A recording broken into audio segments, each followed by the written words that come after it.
Shri Sharnabasappa Darshanapu to speak a few words. A big round of applause for sir.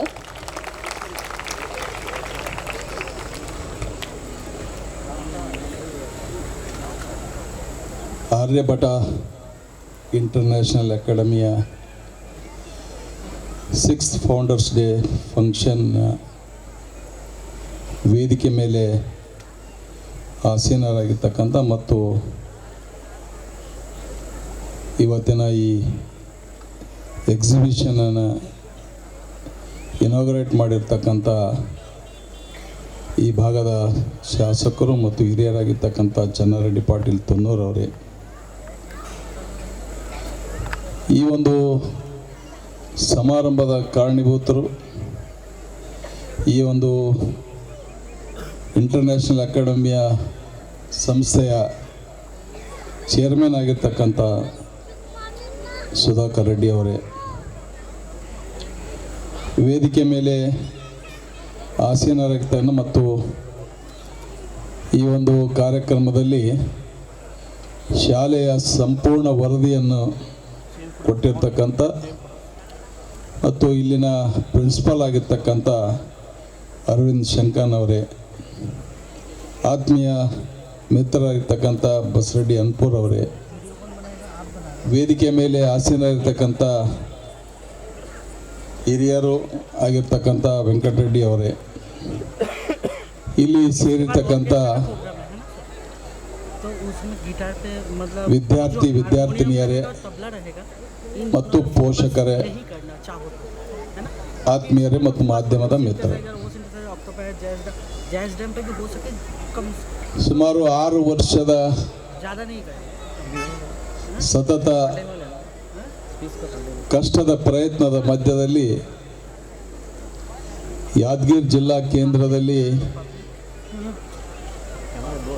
ಶಿಕ್ಷಣಕ್ಕೆ ಒಂದು ಹೊಸ ದಿಕ್ಕನ್ನು ತೋರಿಸ್ತಕ್ಕಂಥ ಕೆಲಸ ಇವತ್ತು ಈ ಈರ್ವರು ಸೋದರರು ಇವತ್ತು ಮಾಡ್ತಾ ಇರೋದು ನಮಗೊಂದು ಹೆಮ್ಮೆ ವಿಷಯ. ಒಂದು ಶಿಕ್ಷಣ ಸಂಸ್ಥೆ ಪ್ರಾರಂಭ ಮಾಡಬೇಕಾದ್ರೆ ಭಾಳ ಕಷ್ಟದ ಕೆಲಸ, ಒಂದು ಹುಚ್ಚು ಬೇಕಾಗ್ತದೆ.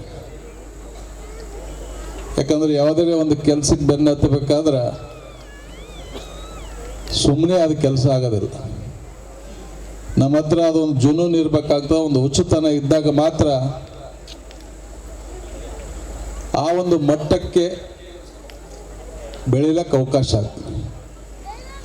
ಆ ಒಂದು ಹುಚ್ಚುತನ, ಒಂದು ಜುನೂನು ಇವತ್ತು ಸುಧಾಕರ್ ರೆಡ್ಡಿ ಅವರಲ್ಲಿದೆ. ಏನಾದರೂ ನಮ್ಮ ಜಿಲ್ಲೆಗೆ, ನಮ್ಮ ಗ್ರಾಮಕ್ಕೆ, ನಾವಿರ್ತಕ್ಕಂಥ ಜನ್ಮ ಕೊಟ್ಟ ಸ್ಥಳಕ್ಕೆ ಏನಾದರೂ ನಮ್ಮ ಕಡೆಯಿಂದ ಕೊಡುಗೆ ಕೊಡಬೇಕು ಅನ್ನತಕ್ಕಂಥ ಒಂದು ಹುಚ್ಚು. ವಿದ್ಯಾರ್ಥಿ ಜೀವನದಿಂದ ಸಾಕಷ್ಟು ಕಷ್ಟಗಳನ್ನು ಅನುಭವಿಸಿ ಇವತ್ತು ಅವಶ್ಯಕತೆ ಇರ್ತಕ್ಕಂಥ, ನಮಗೆಲ್ಲರಿಗೂ ಅವಶ್ಯಕತೆ ಅಂದರೆ ಇವತ್ತು ಶಿಕ್ಷಣ ಭಾಳ ಅವಶ್ಯಕತೆ. ಯಾವ ರೀತಿ ನೀರು ಮತ್ತು ಗಾಳಿ ಇರಲಾರ್ದೆ ನಾವು ಬದುಕಲಿಕ್ಕೆ ಸಾಧ್ಯ ಇಲ್ಲ, ಆ ರೀತಿ 3ನೇ ವಿಷಯ ಅಂತಂದ್ರೆ ಇವತ್ತು ಶಿಕ್ಷಣ. ಬಹಳ ಕಾಂಪಿಟೇಷನ್ ಇದೆ, ಬಹಳ ವೇಗವಾಗಿ ಎಲ್ಲ ಕೂಡ ಬದಲಾಗ್ತಾ ಇದೆ. ಯಾಕಂದ್ರೆ ಇವತ್ತು ಎಲ್ಲರಿಗೂ ಕೂಡ ಸಮಾಧಾನ ಇಲ್ಲ. ಯಾಕಂದ್ರೆ 95-96% ತಂದ್ರೂ 98 ಯಾಕೆ ತಂದಿಲ್ಲ, 98 ತಂದ್ರೆ 99 ಯಾಕೆ ತಂದಿಲ್ಲ, 99 ತಂದ್ರೆ 99.9 ಯಾಕೆ ತಂದಿಲ್ಲ, 99.9 ತಂದ್ರೆ 100 ಯಾಕೆ ತಂದಿಲ್ಲ. ಯಾಕಂದ್ರೆ ಇರ್ಬೇಕು, ಸಹಜ. ಯಾಕಂದ್ರೆ ನಾವು ಸರ್ವೈವ್ ಆಗಬೇಕಾದ್ರೆ ಇವತ್ತು ಎಲ್ಲರ ಜೊತೆ, ವಿಶ್ವದ ಜೊತೆ ನಾವು ಕಾಂಪೀಟ್ ಮಾಡ್ಬೇಕಾಗ್ತದೆ. ನಾವು ಎಲ್ಲ ಕಡೆ ಹೋಲಿಸಿದ್ರೆ ಇವತ್ತು ಯಾದಗಿರಿ ನಾವೆಲ್ಲ ಕೊನೆ ಸ್ಥಾನದಲ್ಲಿ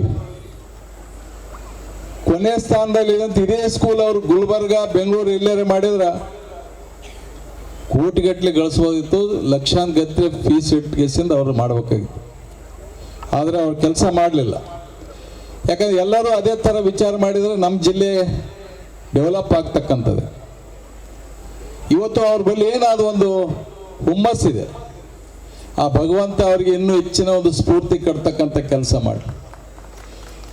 ಯಾಕಂದ್ರೆ ಇದಕ್ಕೆ ಕೇವಲ ದುಡ್ಡಿದ್ರೆ ಆಗೋದಿಲ್ಲ, ತಲೆಯಲ್ಲಿ ಒಂದು ಕಾನ್ಸೆಪ್ಟ್ ಇರಬೇಕಾಗ್ತದೆ.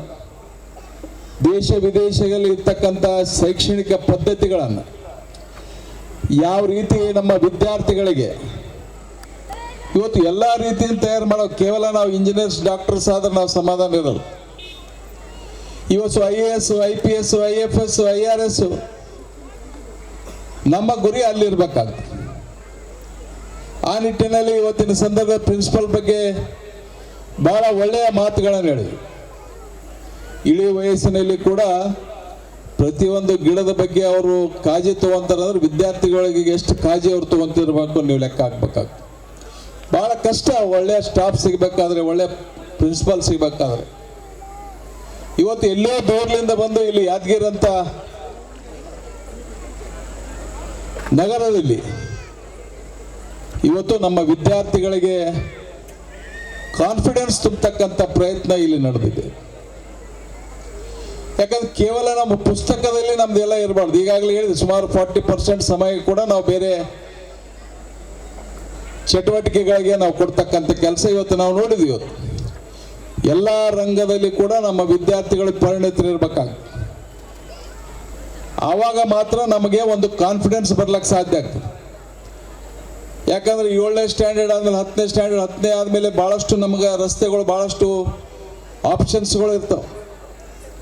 PUC ಆದ್ಮೇಲೆ ಮತ್ತಿಷ್ಟು ಆಪ್ಷನ್ಸ್ಗಳು ಬೇರೆ ಬೇರೆ ಇರ್ತಾವೆ.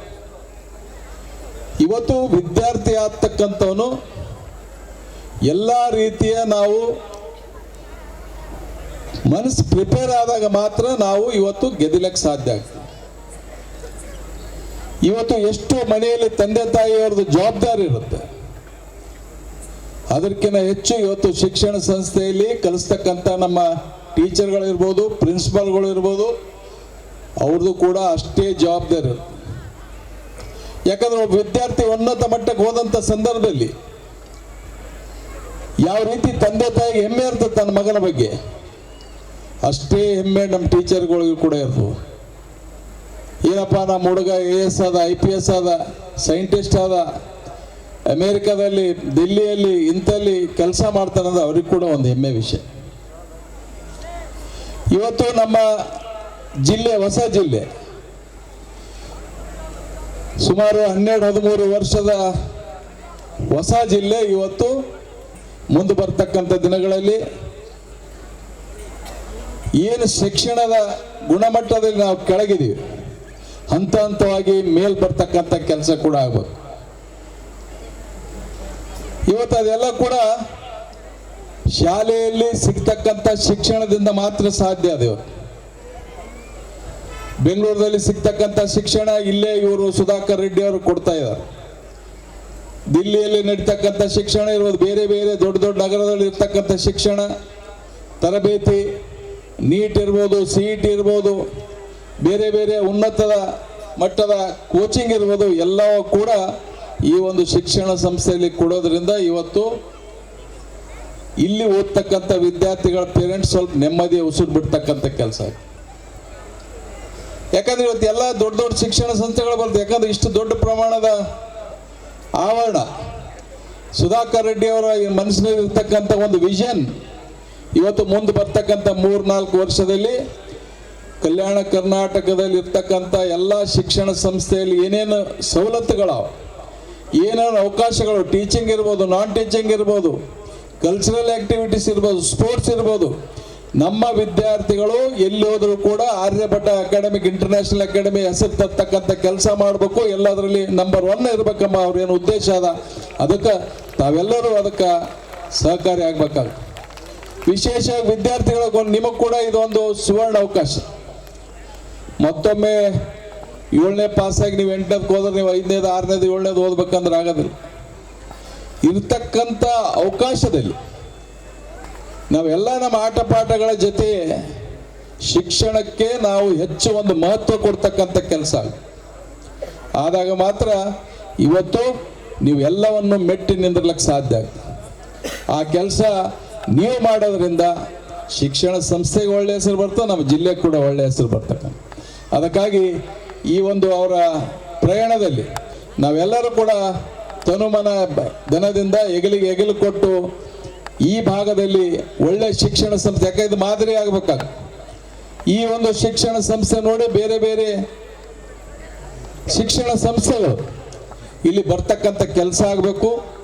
ನಮ್ಮ ಮಕ್ಕಳಿಗೆ ಬೇರೆ ದೊಡ್ಡ ದೊಡ್ಡ ನಗರದಲ್ಲಿ ಸಿಗ್ತಕ್ಕಂಥ ಶಿಕ್ಷಣ ಇಲ್ಲಿ ಸಿಕ್ಕಾಗ ಮಾತ್ರ ನಮ್ಮೆಲ್ಲರ ಕನಸು ನೆನಸಾಗ್ಲಿಕ್ಕೆ ಸಾಧ್ಯ ಆಗ್ತಂತೇಳಿ ಕಾರ್ಯಕ್ರಮದಲ್ಲಿ ಭಾಗವಹಿಸಲು ಅವಕಾಶ ಮಾಡಿಕೊಟ್ಟಂಥ ಸುಧಾಕರ್ ರೆಡ್ಡಿ ಅವರು, ಬಸರೆಡ್ಡಿ ಅವರು, ವೇದಿಕೆ ಮೇಲೆ ಇರ್ತಕ್ಕಂಥ ಎಲ್ಲ ಈ ಒಂದು ಶಿಕ್ಷಣ ಸಂಸ್ಥೆಯ ಎಲ್ಲ ಶಿಕ್ಷಕರಿಗೆ ಮತ್ತು ವಿದ್ಯಾರ್ಥಿಗಳಿಗೆ ವಂದಿಸಿ ನನ್ನ ಮಾತುಗಳು ಮುಗಿಸ್ತೀನಿ. ಜೈ ಹಿಂದ್, ಜೈ ಕರ್ನಾಟಕ.